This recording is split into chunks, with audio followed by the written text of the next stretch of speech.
people acting in a completely legal manner, there's absolutely no reason to dispatch a police officer to a situation like that. Mr. Chang, you've been bringing out a lot of statistics tonight.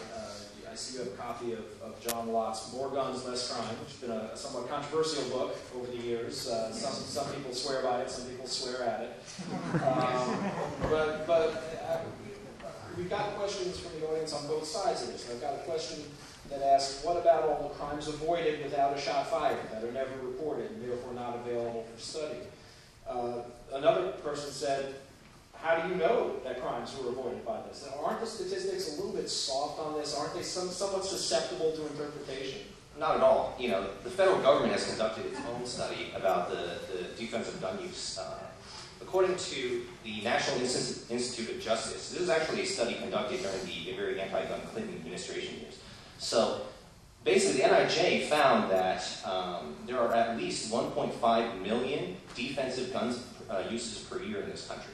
Okay, averaged out over the number of days in a year, that's 365. Okay, that's 4,109 defensive gun uses every single day across this entire country. It's a very, very common occurrence. Okay, and according to most defensive gun uses, John Lott has found in his book that 98% of all gun uses involve no firing of the weapon whatsoever. A mere showing of the firearm is enough to deter the violent crime. Ms. Arnson. The Brady campaign has completely debunked John Lott. So I would encourage everybody to go to the Brady campaign's website, and you can read studies until you're blue in the face. But also, the Legal Community Against Violence has numerous studies on their site, and it shows that much of what is claimed to be self-defense is actually criminal use. In one study, after individuals were asked to provide detailed descriptions of their defensive gun use, a group of criminal court judges anonymously responded, reviewed it, and said that at least half of the incidents described were probably illegal. So, you know, they have carte blanche to use the gun and then call them, as this one person I cited in Milwaukee, shot 2 people, open carry advocate, called in the police, turned himself in, said it was self-defense. Nobody videotaped him. No accountability. The people who could say otherwise are dead.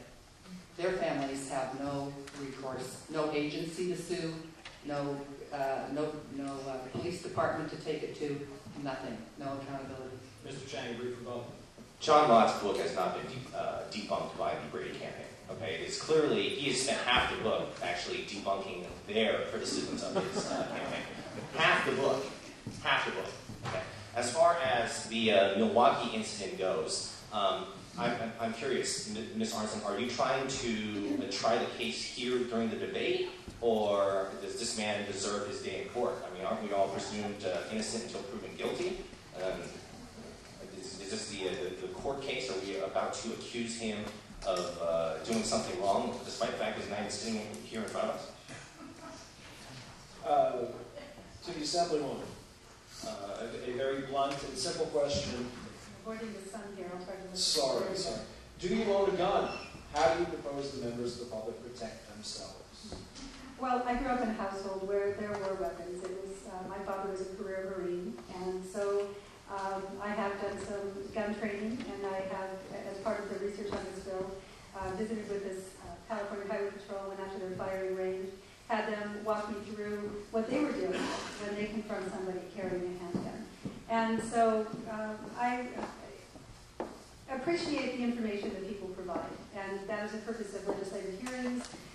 It really is about listening as much as drafting and authoring bills. It is learning from people on all sides of the issue, and clearly there are many opinions, much research, much case law, and legal opinions related to guns. So this is not a simple issue, and I have been talking with many people, educating myself about this. I'm not intimidated by guns. As I said, I grew up in a military household. It was a fact of life. There are many people who use guns professionally. I admire them for doing the training and being responsible for taking on law enforcement and putting their lives on the line for other people. But I think this is a serious issue, and I have given it very serious thought.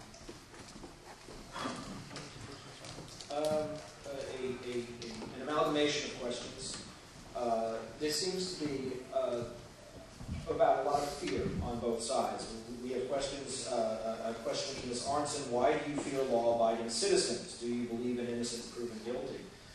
We have questions to the two gentlemen asking, why are you afraid to be out in public without a gun on your hip?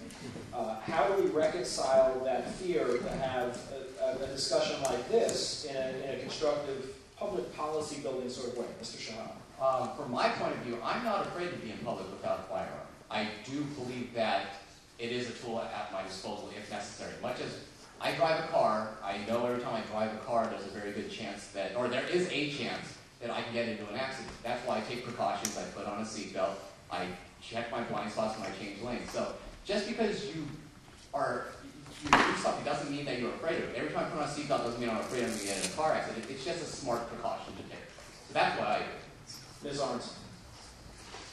I think we have to look at this as when one person's, it's a clash of rights. When one person's rights jeopardizes another person. I think there's an old saying that the right to swing your fist ends at the tip of my nose.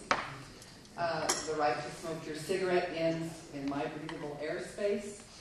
The right for you to carry a lethal weapon that could possibly put somebody at risk ends, as far as I'm concerned, at your front door. So it's a clash of rights. I think a discussion like this is very healthy.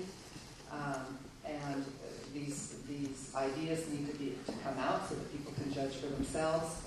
But the Brady campaign is our members have had their children shot and killed.